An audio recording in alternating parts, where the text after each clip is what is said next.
ज्ञाता ज्ञान या संबंधाने हे जगत तयार होत असतं.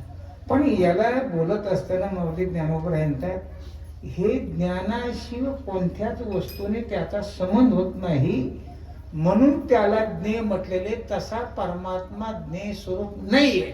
ज्ञेयाशी म्हणणे वस्तू ते येण्याची जाण ज्ञाने वाचून ज्ञाने वाचून कवना उपायाने ज्ञाना वाचून त्याचा व्यवहार होत नाही, म्हणून त्या आत्मतत्वाला ज्ञेय म्हटले, म्हणून विषय होतो.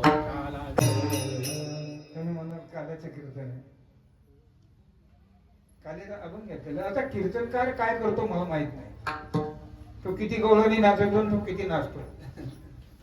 आता मला तसं वाटायला लागलं की अलीकडे आता काल्याच्या कीर्तनामध्ये हा कीर्तनकारच कृष्ण आहे आणि बाकीचे सगळे ऐकणाऱ्या गवळणी आहेत, गोपाळ आहे. त्याला असं वाटतं मीच कृष्ण आहे.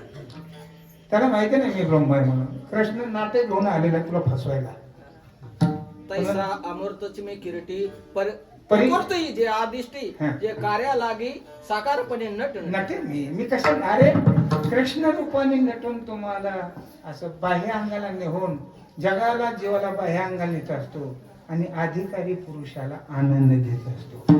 जीवाने त्याच्यात डोकं घालायचं नसतं. ज्या सगळ्या श्रुती आहेत त्या श्रुती स्त्रीच्या रूपाने आलेल्या गोकुळामध्ये त्यांना आनंद द्यायचा. जगाला दाखवायचं चोऱ्या, जगाला दाखवायचं व्यभिचार, जगाला हे सगळं दाखवायचं आहे.